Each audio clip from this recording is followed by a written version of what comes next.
Bienvenidos sean todos a este proyecto, estudio histórico de la identidad cultural lagunillense, personajes contemporáneos emblemáticos. Estaremos compartiendo la experiencia de vida de don Homero Izarra, gran visionario, político y presidente del Consejo Municipal.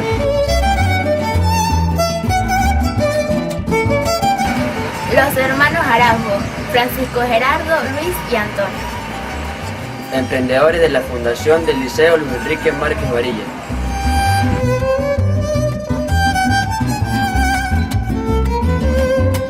Pilar Pico, mejor conocida como la América Pilar. La voluntad de servicio hecha persona.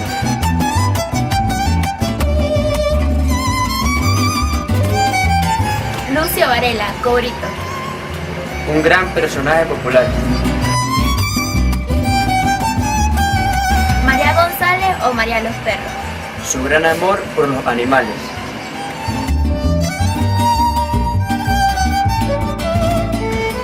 Doctor Rivas. Gran dedicación por la salud del pueblo.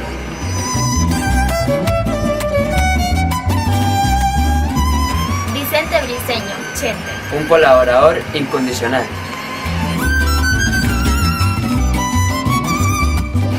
Profesor Douglas Rivera. Persistencia y perseverancia por la educación lagunillense.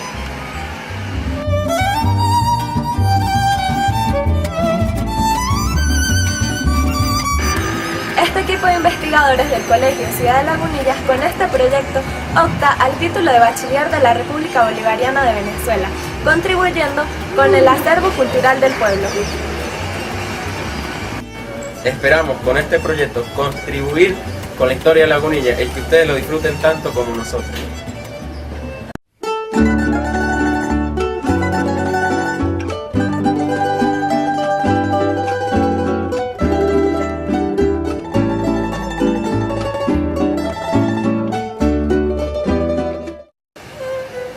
Sean todos bienvenidos.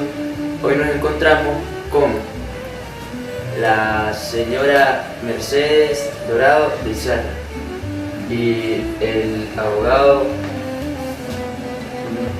Osman Altuve, con quienes nos deleitaremos hablando sobre la vida y obra de don Homero Izarra. ¿Cuál fue su lugar y fecha de nacimiento?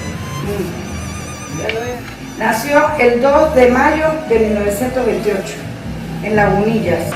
Era un hermano, él era gemelo con la Liz Izarra. ¿Dónde realizó su estudio?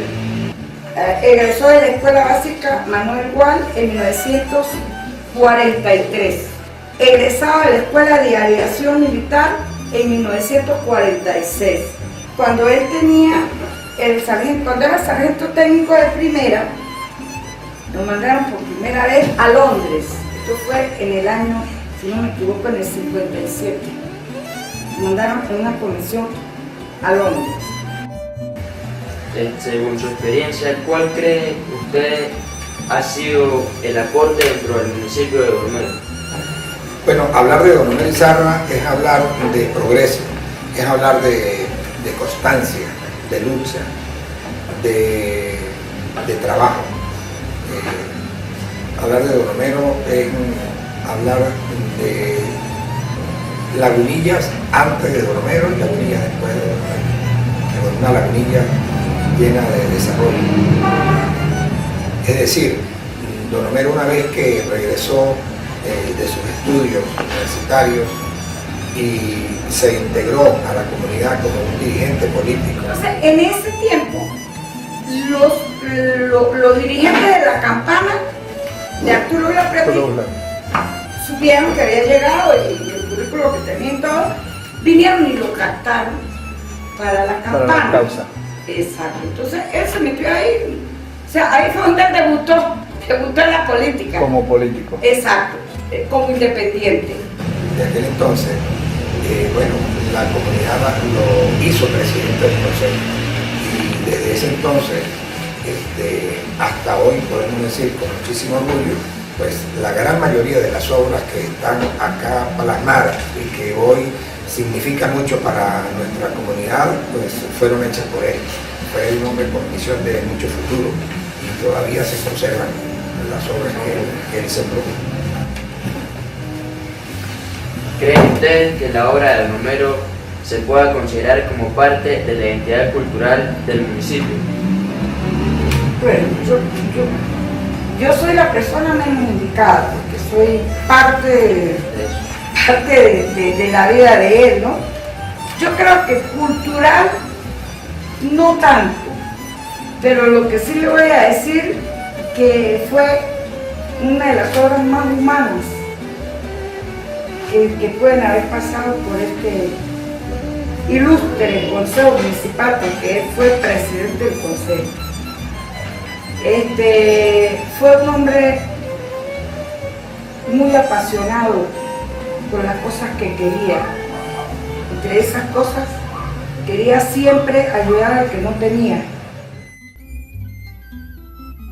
La obra de don Homero Izarra se puede catalogar como una obra integral. En lo social, en educación, en promoción, en cultura, en infraestructura, servicios, en ecología y ambiente, en salud. De los proyectos más relevantes que se pueden nombrar está el proyecto del acueducto de Lagunillas, un proyecto que fue abanderado como el único proyecto solicitado a la Presidencia de la República para servir a una población que estaba necesitando el servicio del agua.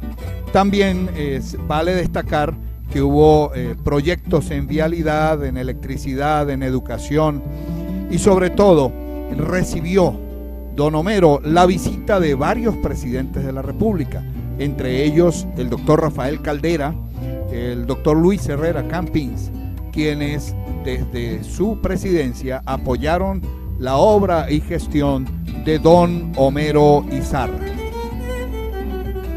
En el proyecto del acueducto hay testimonios que dicen que el gobernador pidió que se le llevasen los proyectos de cada uno de los municipios. En ese entonces, cada alcalde, cada presidente del Consejo Municipal llevaba la lista de proyectos que requería para su jurisdicción. Sin embargo, don Homero no llevó ninguna lista, solamente al entrevistarse con el gobernador le exigió que si le iba a dar algún proyecto fuese el proyecto del acueducto.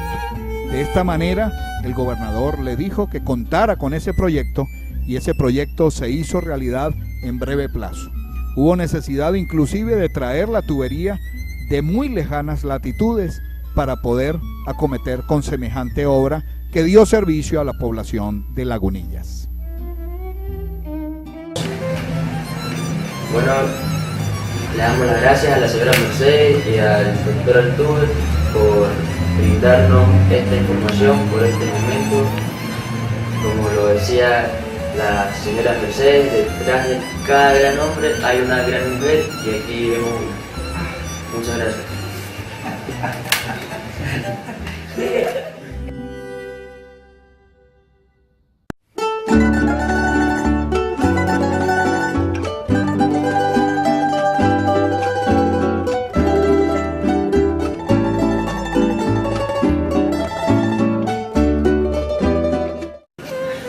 Sean todos bienvenidos. Hoy nos encontramos con el señor Francisco Alirio Guillén, quien nos hablará sobre los hermanos Araujo.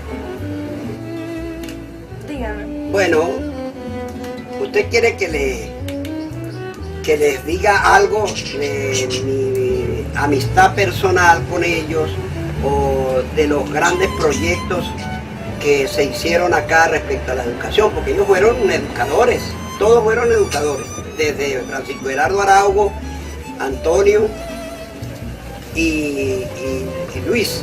O sea, primero fue Luis y después Antonio. De las dos cosas, me gustaría que... Bueno, yo fui muy amigo de los Araujo Contreras. La mitad de nosotros viene desde muy lejos.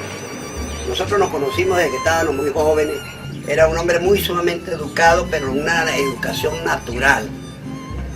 sin recibir aquellas educaciones catedráticas. Él era catedrático de la Universidad de la Vida, don Fermín Araujo, el padre de los hijos de don Fermín Araujo y doña Chena Contreras. Era Francisco Gerardo Araujo, Luis Araujo, Antonio Araujo, y la hija hembra, que era la única hija hembra, era Lula, decían Lula. Ella no fue profesora, pero fue un ser muy hermoso que tuvo esa familia, única hija hembra. En lo que se refiere a la educación, pues fueron uno de los principales timones que lucharon por la adquisición del Liceo Luis Enrique Márquez Varilla. Él era muy activo, le gustaba mucho la educación y que los pueblos se educaran. Se llamaba Francisco Gerardo Araujo Contreras. Él estudiaba y empujaba a los jóvenes que se prepararan. Como fue Francisco Gerardo Araujo, fue el que nos timonió, nos llevó a un curso en la hacienda de don Carlos Dávila. Después de ahí salimos, estuvimos hasta presos por hacer énfasis a una campaña política, y eso estaba prohibido en ese entonces. Estuvimos presos 72 horas, vinieron de Mérida y nos sacaron, e hicimos varios viajes a San Cristóbal para conseguir este liceo, esta gran institución educacional. Ajá, ¿y cuándo fue que se realizó eso? ¿Para qué fecha más o menos? Mire, mija, lo único que sí recuerdo yo, cuando nosotros salimos, porque había un velorio de una señora que se llamaba Encarnación Villarreal, y era la noche del velorio, que eso fue el 25 de junio de 1965. Esa fue la noche que nosotros salimos a pintar. De ahí para adelante empezó la lucha por el liceo Luis Enrique Márquez Varilla. Existen una cantidad de anécdotas que revisten todos los hechos de la creación del Liceo Luis Enrique Márquez Varilla. En primer lugar, hubo un apoyo de la comunidad universitaria, del centro universitario, y vinieron a dictar algunos cursos bachilleres de ese centro. Hubo necesidad de recolectar las firmas de los estudiantes de sexto grado en Lagunillas, y debían ser 300 o más. Y fue muy difícil porque solamente se consiguieron 274. Al final se recogieron las firmas necesarias. Colaboraron irrestrictamente don Florencio García Calistre y don Homero Izarra, que era un aviador que había llegado desde Maracay, pero que era oriundo de Lagunillas. Originalmente se remodeló un inmueble que estaba muy deteriorado para poder comenzar el funcionamiento del liceo. El inconveniente estuvo en que ese liceo en sus inicios fue privado, porque había que cancelar 50 bolívares de inscripción y 20 bolívares mensuales, a lo cual se opuso la comunidad que estaba gestándose a través de un liceo popular y gratuito. Por estas luchas estuvimos presos, dijo don Alirio Guillén. Hubo necesidad de hacer campaña para el liceo, y esto fue apoyado por la JRC, es decir, la Juventud Revolucionaria Copellana, y se pintaban consignas en las paredes solicitándole al gobierno regional y nacional el liceo. Y en esos momentos, como dijo don Alirio, nos cayó la policía, nos hicieron presos. Estuvimos 72 horas detenidos, y de allí nos sacaron Sergio Matamoros y Jesús Rondón Nucete. Una anécdota bien satisfactoria y bien agradable fue en uno de los viajes a San Cristóbal, cuando Luis Palillo nos decía que íbamos a comer en el mejor hotel de San Cristóbal. Y nosotros le preguntamos, bueno, ¿cómo hacemos para comer con 4 bolívares, que era lo que teníamos para almorzar? Él recogió el dinero, se fue y se compró pan, sardinas y fresco, y con eso nos fuimos al Hotel El Tamá en San Cristóbal y nos recostamos en los jardines del hotel para ingerir el alimento.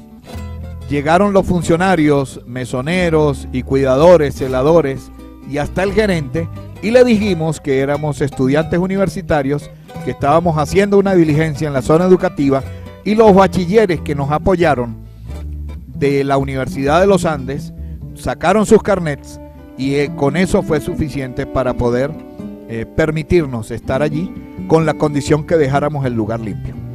Pero se cumplió, comimos en el mejor hotel de San Cristóbal. En cuanto al nombre del liceo, Francisco Gerardo Araujo había propuesto a Cisclo Sánchez, que era un maestro ejemplar. Pero los bachilleres que nos ayudaban desde Mérida dijeron que Luis Enrique Márquez Varilla, ya que era un joven socialdemócrata, demócrata cristiano, fallecido en el exterior. El profesor Luis siguió estudiando y se graduó para después venir a dar clases en el nuevo liceo Luis Enrique Márquez Varilla. Dando clases era algo despistado, dice don Alirio Guillén, pero era muy buen profesor. El liceo dio comienzo en donde hoy funciona el hospital. Luego fue trasladado a la nueva planta física. Fue una planta física que no estaba diseñada para Lagunillas, estaba diseñada para otro lugar. Sin embargo, aquí se construyó. Los hermanos Francisco Gerardo Araujo, nuestro cabecilla y líder en la consecución del liceo, Luis, excelente profesor y amigo, y Antonio, que también dio clases en el liceo y secundaron a su hermano mayor, fueron, son y serán personajes que ayudaron a construir las Lagunillas que hoy tenemos.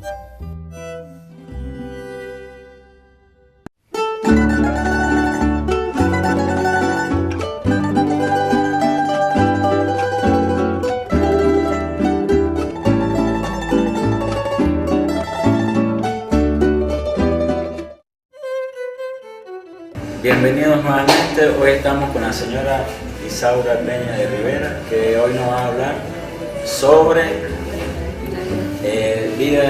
la vida del personaje emblemático de nuestra parroquia, como lo es Cobrito. Cuéntenos, señora Isaura, según la información que usted tiene, de dónde él viene, dónde nació más o menos, en qué años se dirigió, en qué año apareció en nuestro municipio. Lo que conozco de Cobrito es que es de la comunidad del Estanquillo, en La Trampa. El Estanquillo es un caserío muy hermoso, donde la gente siempre ha sido agricultora y viven de la agricultura. Esta gente pues vive muy alejada de los pueblos, porque ellos viven en sus campos, trabajando, labrando la tierra y haciendo todas las cosas propias que hacen allí en ese lugar. Se viene Cobrito a Lagunillas y después se ha quedado en el pueblo porque le gustó mucho estar en el pueblo, y la gente lo acogió aquí en Lagunillas.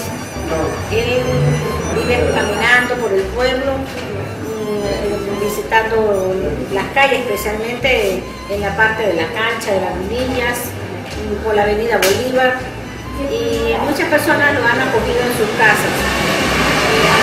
¿Como quiénes lo han acogido en sus casas? Doña Irene de Osuna, una señora que se llama Gertrudes, que es peluquera. Ellas lo tuvieron un tiempo en su casa, pero la primera señora, Gertrudes, ella tuvo problemas con él porque se le puso un poquito violento y no lo pudo tener más en su casa. Y la segunda persona, que fue doña Irene de Osuna, ella no se hizo más cargo de él por motivo a que él no llegaba temprano a la casa y ella tenía que estar toda la noche cuidando la puerta. Entonces, bueno, pues no lo pudo tener más. No sé, mucho tiempo en la calle, y dormía en la calle. A él le gusta dormir en la calle, en cualquier sitio, y la gente le da la comida. Va mucho a misa, a todas las misas va, y yo lo he visto comulgando. Participa de los cumpleaños, de las actividades de la iglesia. Sí. Y más o menos, ¿Qué edad tiene Cobrico? Alrededor de 70 u 80 años. ¿Y hace cuánto tiempo él se dirigió de la trampa a vivir aquí en Lagunilla? Más o menos hace 40 años. Sería como en el año, más o menos, Como en el año 1975, más o menos. 76 por ahí. ¿Qué mensaje le daría a la comunidad de Lagunilla para que cuiden y aprecien este personaje que se ha identificado mucho a la parroquia? Bueno, yo les digo a todos ustedes jóvenes y a las personas que me están viendo que por favor aprecien a este señor, que es un legado cultural nuestro, que no deben burlarse de él, ni se ve molesto, porque él no se mete con nadie, él respeta a las personas. Y es más, es una figura del patrimonio cultural del pueblo. Él es ya cuando una persona está por lo menos un mes o 2 meses en un lugar y la gente lo aprecia, ya viene siendo parte de nuestro patrimonio cultural. Y aquí tienen a Cobrico, que es un personaje muy importante en nuestra comunidad. Eso, y diría más que todo porque hay rumores que hay muchas personas que para hacerlo hablar a lo que él es callado, le dan licor. Bueno, yo lo que les diría es que no le vayan a dar licor ni que le hagan daño, porque él no le hace daño a nadie. Muchas gracias, señora Isaura, por habernos aportado toda esa información sobre este personaje, para así valorar toda su trascendencia que ha tenido en nuestro municipio. Un personaje que identifica la parroquia. Gracias.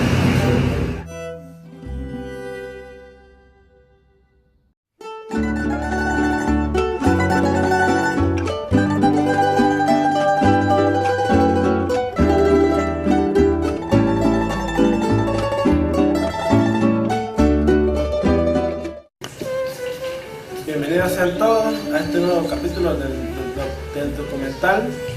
Hoy nos encontramos con la profesora Dolly Contreras de Márquez, quien nos hablará un poquito sobre la médico Pilar Picón de Peña. Profesora Dolly, usted era nieta de la médica Pilar. ¿Nos puede contar un poquito sobre la infancia de la médica Pilar? Sí, señor, yo soy nieta directa, soy hija de Trino Picón, el hijo de ella. Trino Picón, y soy nieta.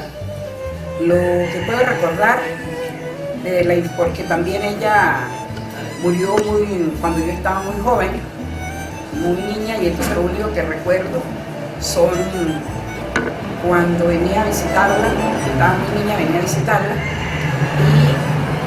y ella, que le llegaban los pacientes para que nos curara, para que nos viera. Y entonces veía algunas curaciones que ella hacía.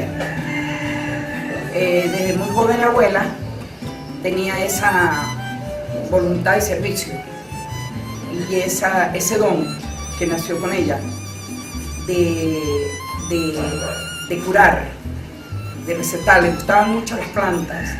Sembraba directamente las plantas con que ella curaba a las personas. Porque esto era como una finca y entonces había mucho espacio, mucha tierra, donde ella sembraba muchas plantas. Y ahí las tenía directamente frescas, de recogerlas y preparar. ¿Qué plantas eran las que ella sembraba? Sembraba hierbabuena, malojillo,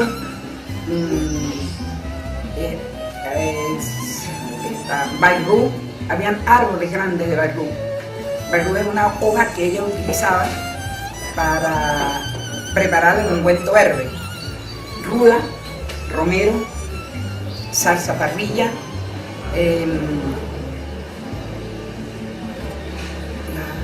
romero, salsa parrilla, eucalipto. Habían matas grandes de eucalipto.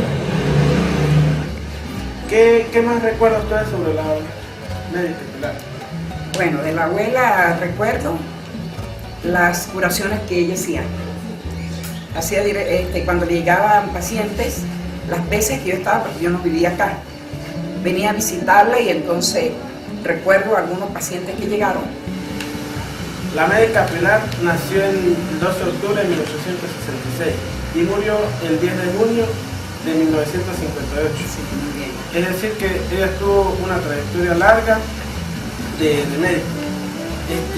Pero a ella le pagaban por esto.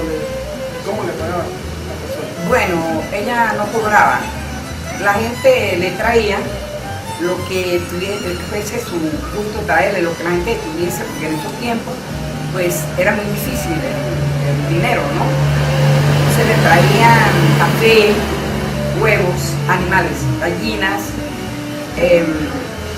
maíz, tabaco, le traían también quinchonchos, que le daban mucho en esos tiempos, quinchonchos, tisuríes, y el que tenía pues con qué pagarle le dejaba algunas monedas que se utilizaban en esos tiempos, que ella le decía pobres negros. Eso sí recuerdo que se me quedó grabado. Con eso eran los padres, le traían así como por medidas. Recuerdo que las traían en totumas. En totumas, en esos tiempos la gente, el padre le traía una totuma de café, una totuma de maíz o de quinchoncho y diferentes animales que ella siempre recibía. Algunas veces cuando nombran que tenían los curíes, a mí me llamaba la atención esos animalitos que yo nunca los había visto. Se llamaban curíes, que ella los utilizaba también para curar. Y la gente también, para la gente que tenía que en esos tiempos, le traía también curíes. Y en la cocina de ella había muchos curíes, que tenía 100 cierros, y entonces ella allí mismo nacían. Hay ahora un decir, cuando una mujer pare mucho, dice, pare como un curí. Debe ser que se reproducían mucho, porque eso siempre se me quedó de pequeña, esa de que pare como un curí. Para cuando la señora Picón, la médica Picón Pilar, murió, ella estaba todavía recetando, todavía era médico. Bueno, cuando ella murió ya sus enfermedades ya no la dejaban, no se podía levantar de la cama, ya estaba y fue perdiendo, aunque llegaba gente para que la viera, los familiares ya no dejaban que ella, aunque ella esa voluntad que tenía siempre de atender a la gente, ella le decía, pase, que estoy aquí en la cama. Y entonces, algunos días, pero ya a última hora, estaba muy enfermita, fue cuando ella murió. Nosotros no supimos de qué murió, porque creo que era que ya de viejita sería, porque ya tenía 92 años, pero siempre conservó esa voluntad de ella, de servicio hacia las personas. Tenía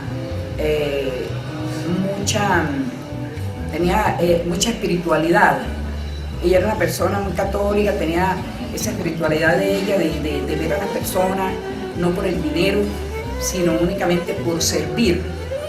Esa vocación de servicio que nació con ella, de ayudar siempre a las personas.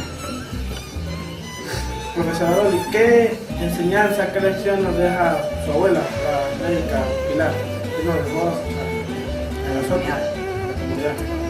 Bueno, algo que nos deja la abuela es el ejemplo de la vocación de servicio que ella tenía, de que uno debe servir a las personas sin esperar nada, de siempre de ayudar a las personas necesitadas. Aprendimos también muchas cosas, de aprender a curar con las plantas.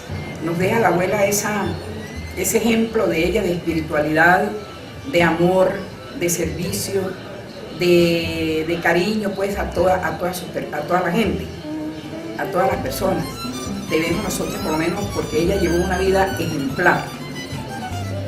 Entonces los jóvenes del día de hoy, eso es algo que me gustaría que ellos retomen, escuchar a las personas mayores, sentarse a hablar con los abuelos,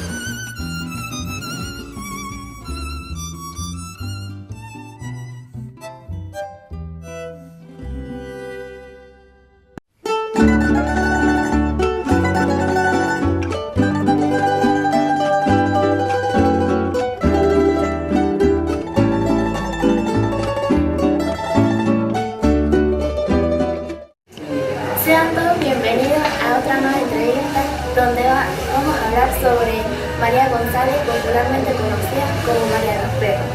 Nos va a hablar de ellas de la señora Dolly, la profesora Dolly Contreras de Márquez, sobre la vida de este personaje. ¿Quiénes fueron sus padres? Ella fue criada por una señora llamada Adelaida Angulo de González.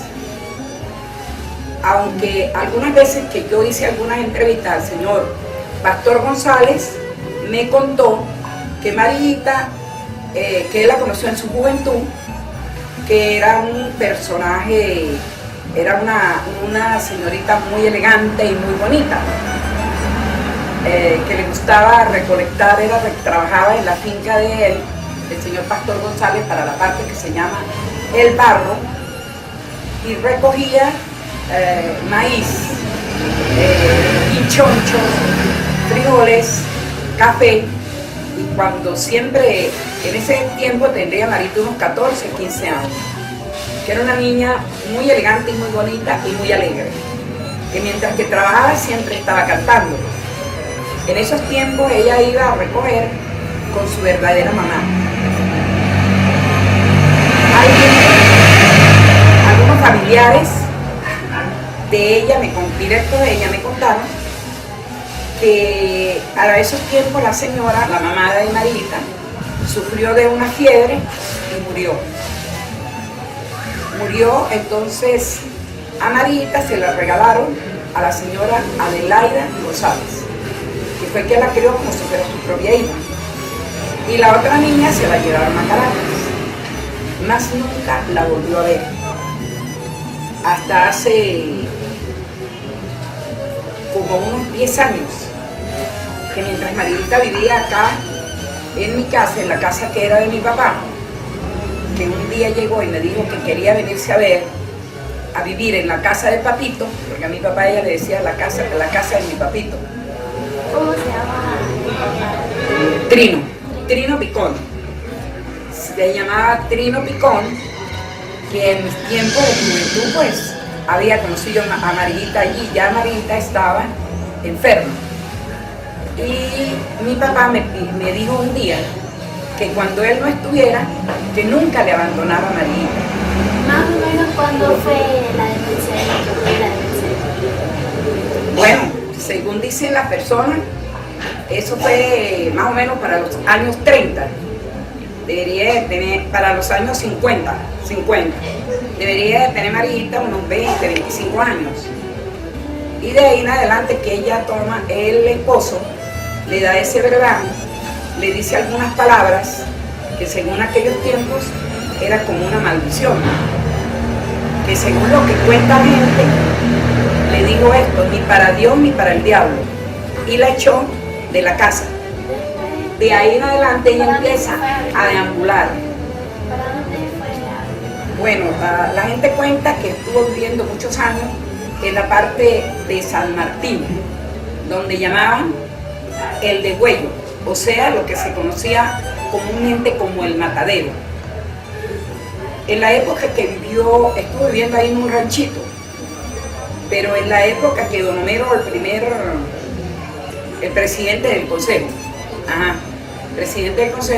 él le construyó unas habitacioncitas en la parte de atrás de el degüello, porque yo algunas veces fui a visitarla ya cuando vinieron unos familiares de ella, unos familiares que según ellos dicen eran los familiares directos, que cuando vinieron a visitarla, fue a visitarla para buscar qué tenía para quitarle las tierras. Se dice que Marita tuvo en algún tiempo algunas tierras donde ella tenía un ranchito y vivía con su mamá de crianza, Adelaida González, y vivía con su hermano Luciano González. Yo a él sí también lo conocí, a Luciano González. Y de allí pues Marita empieza a deambular por diferentes lugares. Cuando se aburría de vivir en un lugar, buscaba la forma, algo decía que se iba, porque se aburría, porque no quería trabajar más, porque estaba cansada, y se iba a otro lugar que ella escogía. ¿Por qué le tenía tanto cariño a los perros? Bueno, le tenían mucho cariño a los perros porque ellos eran sus compañeros. Tenían unas manos santas para curar a los perros. Recogía a los perritos que andaban en la calle y se los traía cuando vivía aquí en mi casa, en la casa de mi papá. ¿Para qué tiempo se enfermó Marita? ¿Cómo fue la proceso?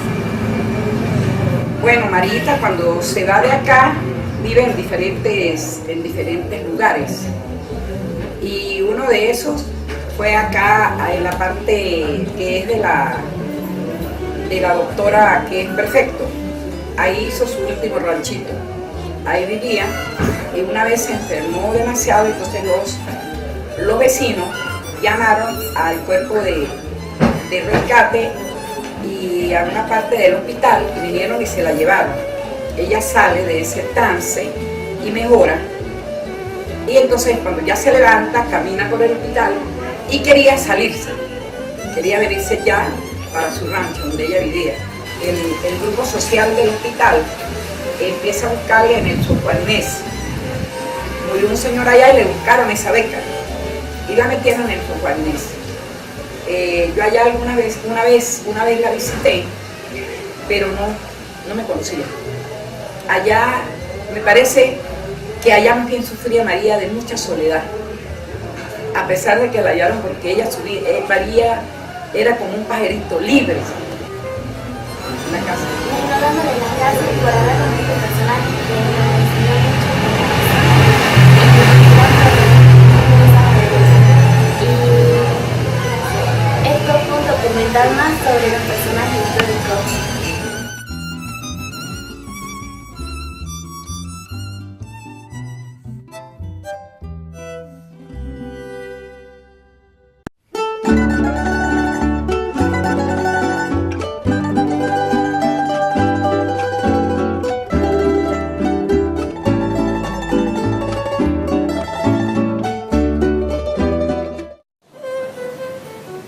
Bienvenidos sean todos a este nuevo capítulo del documental.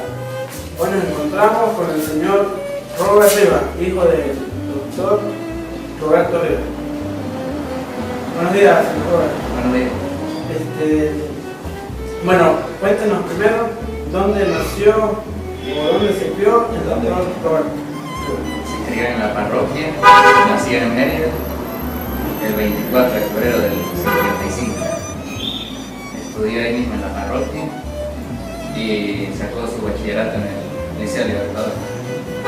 ¿Dónde cursó los estudios de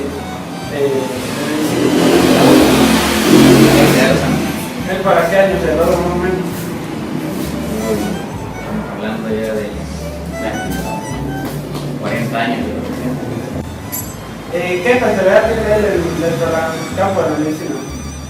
Bueno, especialidad como doctorado, como tal, no, pero posgrado tiene mucho. ¿En qué año llega aquí a la Unilla a montar su clínica? En el año 80, recién graduado, de hecho aquí hizo las pasatillas, en el hospital. ¿Qué aportes cree usted que ha hecho él para la Unilla o por qué es importante para la parroquia? Bueno, como su carrera lo dice, la medicina y salud, le ha aportado al pueblo lagunillense lo que es la parte de la medicina, no solamente la científica, sino también la natural. De hecho, empezando aquí a Lagunilla, montó su consultorio privado, donde está la doctora Josefina, donde se conoce el mango. Posterior a eso, trabajó también en pasantía y hizo, vamos a decirlo, su preparación en el hospital de la Universidad de los Andes. Le agarró después de eso cariño aquí a Lagunilla, se decidió quedar. Vivió sus casi 20 años con su primera esposa alrededor de la laguna. En el transcurso de que fue estando aquí, él montó su propia clínica por la avenida Freilán Alarcón. ha trabajado en el hospital como su director, ha sido encargado para la parte de la medicina en el Ministerio del Ambiente, Cadela, que hoy es día del Corpo Amplio. Ha sido encargado del ambulatorio de la NIS, coordinador del ambulatorio de San Juan, el Hospital 1. Su especialidad es la medicina vial y su trayectoria como médico estos últimos 40 años. Usted nos dice que también él trabaja con la medicina natural. ¿Qué cosas hace? La medicina natural no solamente es la parte de que, la misma palabra dice, la parte de la naturaleza, las plantas medicinales, o sea, una medicina alternativa, no solamente la científica. Él todavía la realiza, la medicina natural. Claro, es la medicina alternativa. Cuando él llega aquí a la clínica, ¿él directamente funda su clínica o llega a No, posterior a los años, después que va trabajando en un consultorio alquilado donde la doctora Josefina, a raíz de eso va trabajando en el hospital, en el ambulatorio, también fue médico de la alcaldía, jubilado hoy en día de allí. Él fue transcurriendo los años y en el 94, 95 fue fundada la clínica. Clínica ya 21 años más o menos funcionando.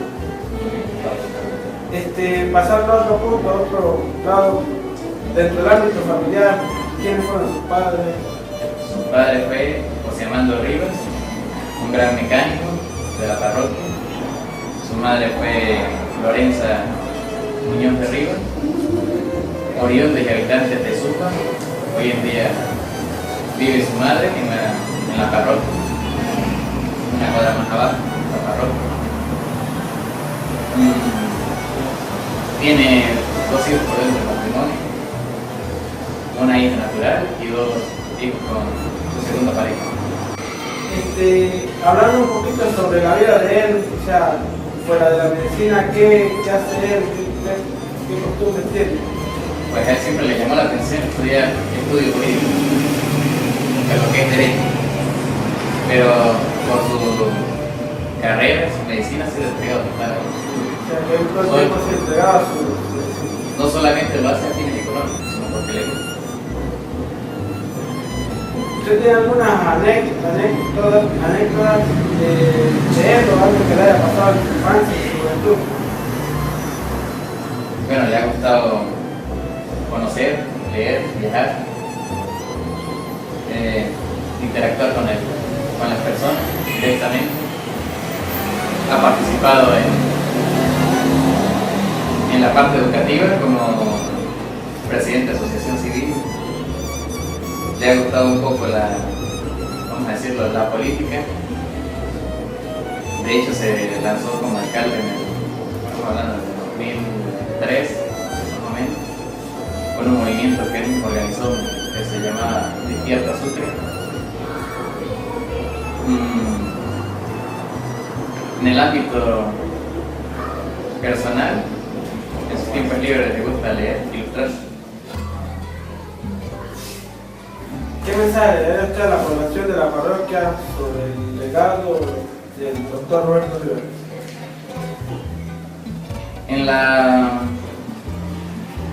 Bueno, ha sido una persona muy dada, claro. No hay que descartar que uno no es monedito de oro para caerle bien a todo el mundo. Pero en el ámbito personal, que ha sido muy colaborador, sin esperar nada a cambio. La medicina la ha ejercido con finalidades de porque realmente le nace. Él ha sido más colaborador que beneficiario de la medicina. ¿Qué reconocimientos se le han hecho a él por su labor en la medicina? Bueno, estamos hablando de reconocimiento de lo que él ha hecho personal como especialidad, como lo que se le han otorgado como participante. Estamos hablando de unas 100 certificados, tanto en la parte de la medicina como en la parte científica. También ha ejercido como tutor de algunos proyectos. Y reconocimiento como personaje, o sea, como persona importante del municipio, se ha resaltado la labor que han hecho con la parroquia. Bueno, en el hospital ¿Se le hizo algún reconocimiento? sí, ya posteriormente, hace como un año. Y ahorita está en el proceso de la jubilación. Muchas gracias, señor Roda, por haber estado con nosotros y dándole las gracias por los aportes que nos dio sobre el doctor Roberto Rivera, su padre. Bueno, gracias a ustedes por esta oportunidad y por tomar en cuenta a mi padre.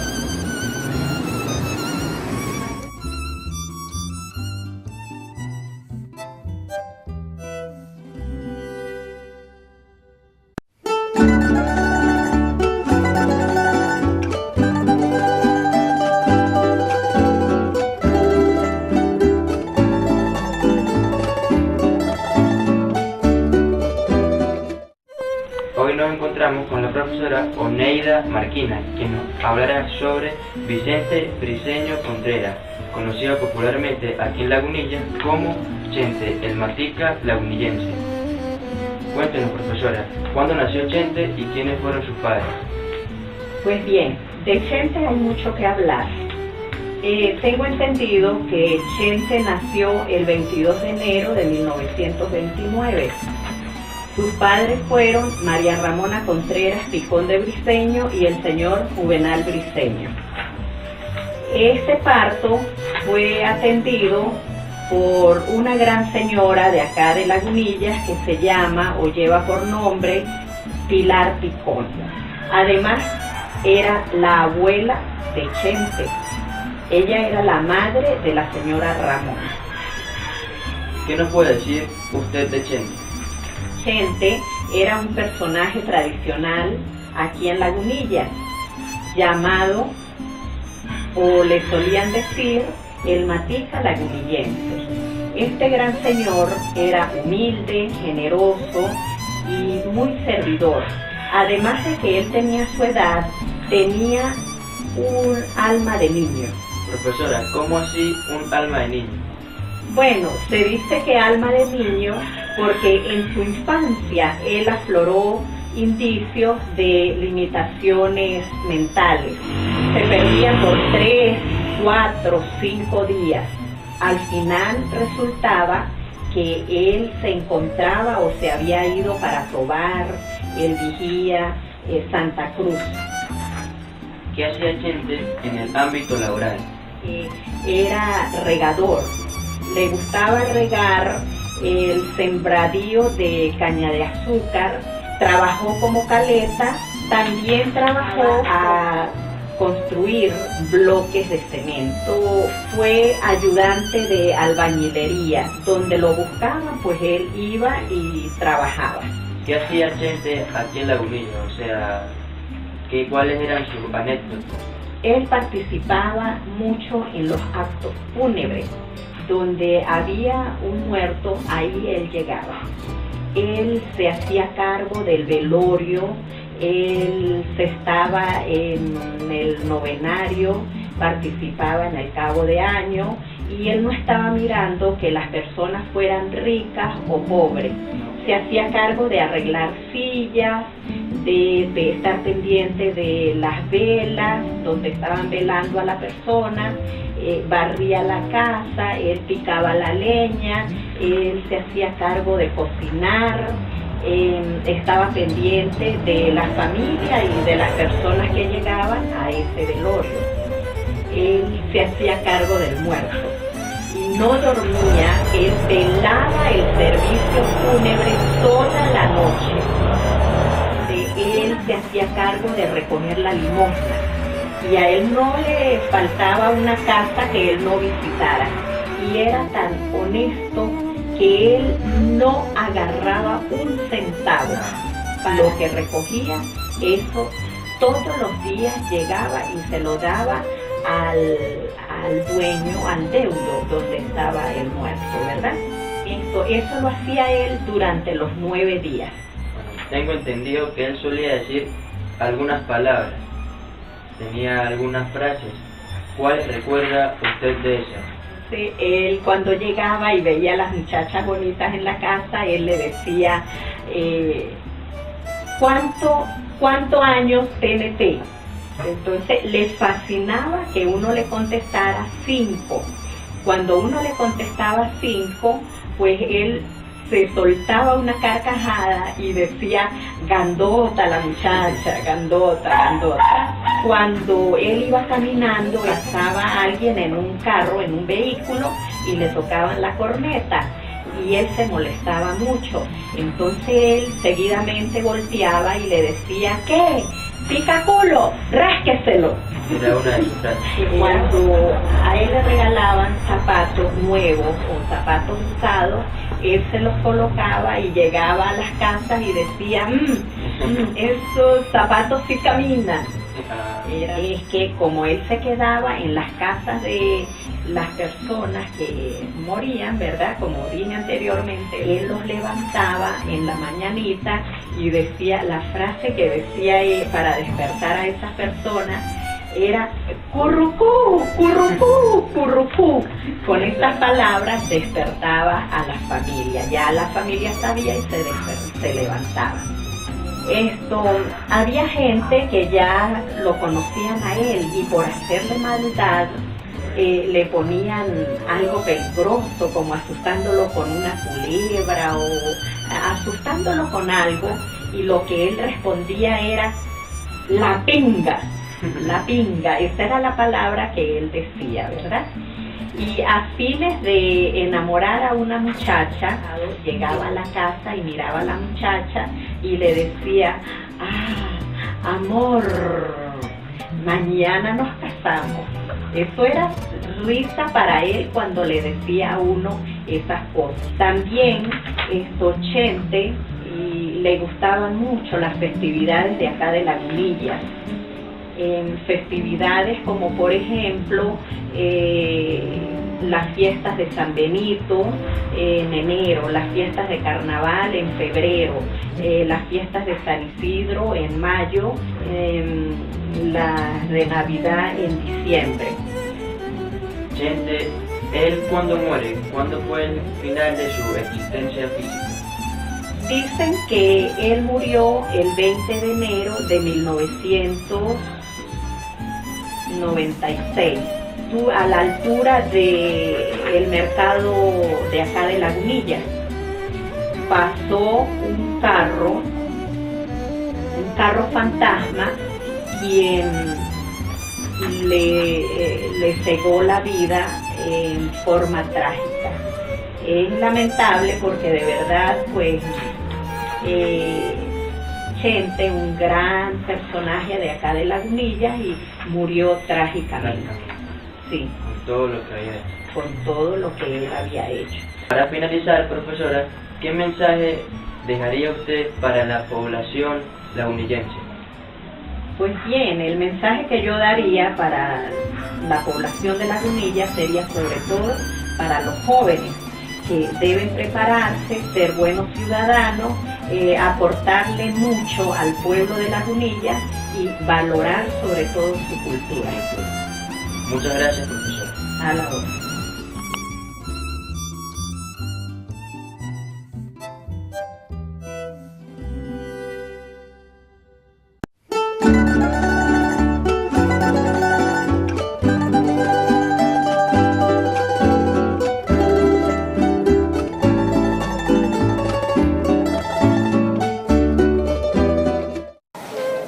Buenos días, hoy nos encontramos con la profesora Ana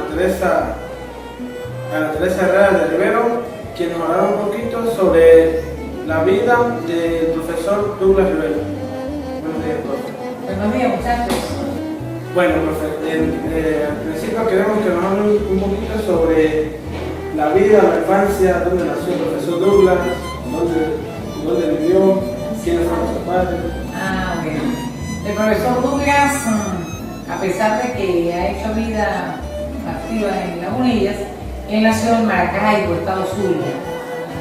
Es hijo del señor David Rivera Guerreri, un señor del sur del lago, como de la zona de Santa Bárbara del Zulia, por esos lados mi papá.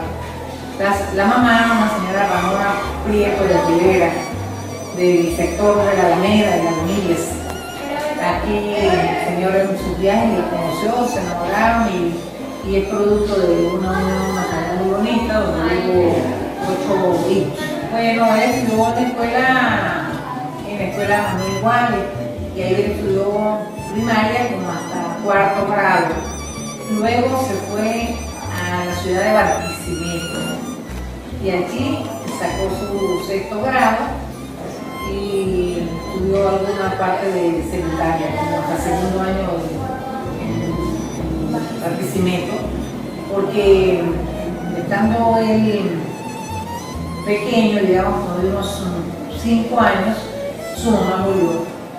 Se fue criado por su abuela materna, que se llamaba Valeriana Prieto. Luego murió el papá, entonces ellos hicieron vida familiar con los hermanos. El hermano mayor cuidaba de los menores, se graduó de bachiller en el Liceo Libertador. De bachiller, y luego pasó a cursar estudios en la Universidad de los Andes. Para ello se ayudaba, él trabajaba, hacía sus propios trabajos. Luego que ingresa a la Universidad de los Andes, ¿qué estudia él? Bueno, ingresó a la Universidad de los Andes a estudiar educación. Y desde ese mismo momento que comenzó a estudiar, paralelamente comenzó a trabajar en educación. Era profesor en el Tulio Férez Cordero, el Liceo Tulio Férez Cordero, que queda por el sector de Belén. También trabajó en el Liceo Fernando Buccini, en Los Sausales, pero para ese momento quedaba en el Llanito. Y era muy jovencito y ya siempre enfocado en el área de las sociales. Sí, las sociales. Él dio siempre historia, Venezuela era su cátedra, geografía de Venezuela, de manera que él es un amante número 1 de la historia, de la geografía, de esas ciencias sociales. Y siempre muy preocupado por el crecer nacional y local, sobre todo local, siempre luchado. Allí estudió en la Universidad de Los Ángeles y obtuvo su título de licenciado en Educación con mención en Administración Escolar. Pero paralelamente estudiaba Historia, también en la universidad. Y en esos momentos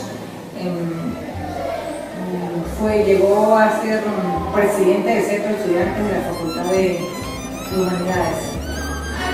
Fue un luchador social, político. Luego de que él toma toda esa experiencia como educador y como hermano, luego de eso, ¿de dónde nace el deseo de crear un colegio privado? Eso fue parte de su proyecto de vida. Por tanto, nosotros luchamos porque usted lo tenga, ¿verdad? Sí.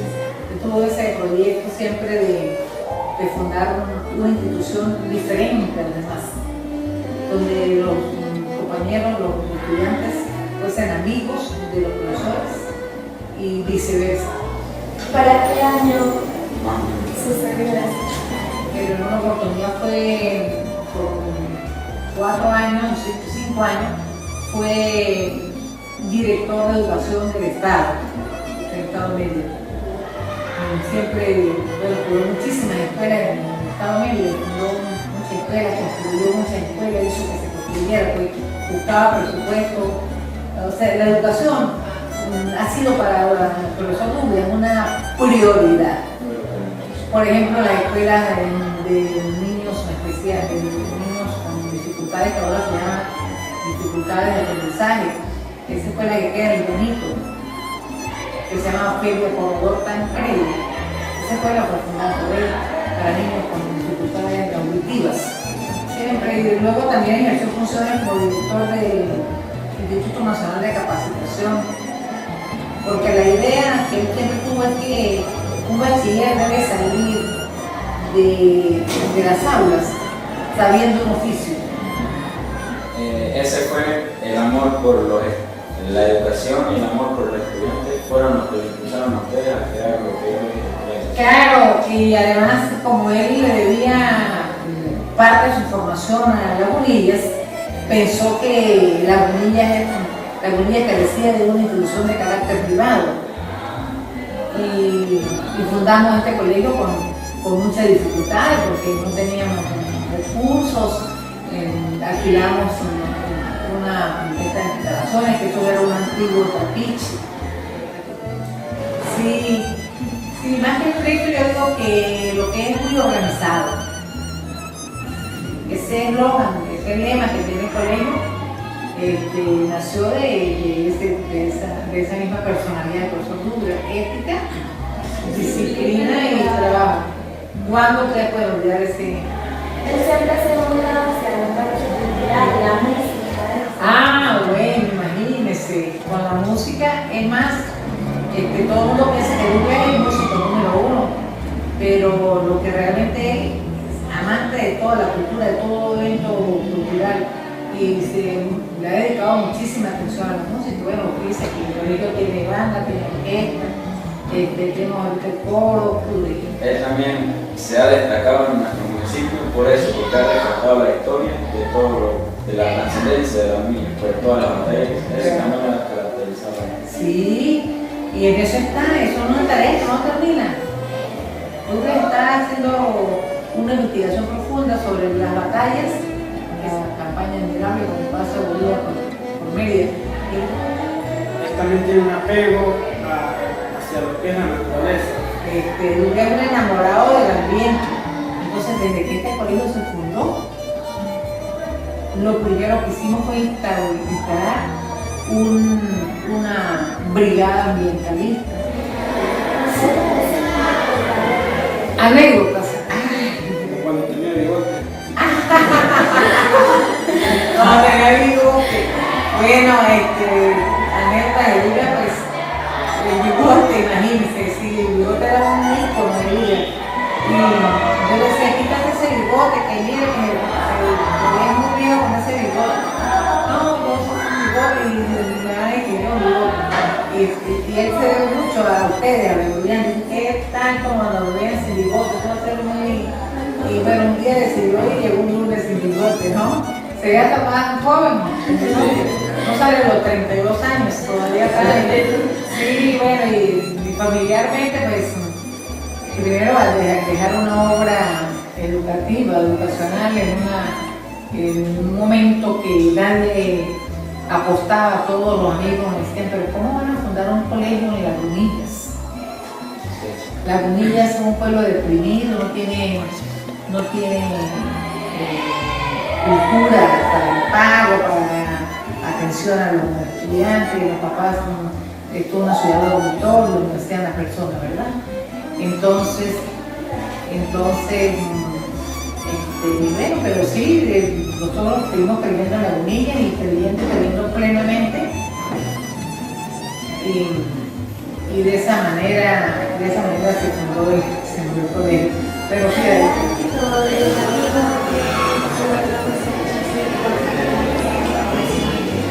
desde el punto de vista personal, bueno, puedo decirles que es un hombre maravilloso, como ustedes dicen, estricto, pero además es noble, tiene mucha nobleza en su alma, tiene mucha capacidad de perdón, es excelente padre, ha dado muchísimos ejemplos hijos.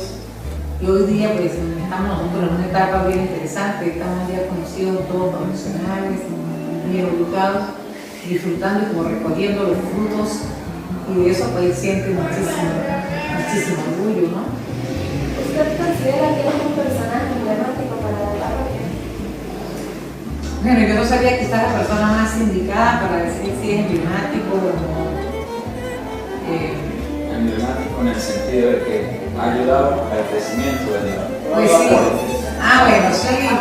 En ese sentido sí, ¿no? Porque no quisiera ser vanagloriarme, pues, de Douglas, pero sí, bueno, pocas personas como Douglas le han dedicado tanto interés en resaltar los valores de esta ciudad de Lagunillas, y en ese sentido, creo que Douglas es un personaje emblemático, si pudieran tomarlo en cuenta como un punto de referencia. Por supuesto que eso lo compromete más a seguir luchando hasta que Dios lo permita. ¿Qué mensaje nos daría usted para Bueno, el mensaje que yo les puedo dar, como el que siempre les doy, muchachos, es que cumplan con el eslogan de colegio, con la ética, con la disciplina y con el trabajo. Con eso es suficiente para triunfar en la vida. Eso es suficiente. Buenos días y gracias por esta entrevista tan bonita, que no la sentí como una entrevista, sino la sentí como un conversatorio. Gracias. Muchas gracias. Okay.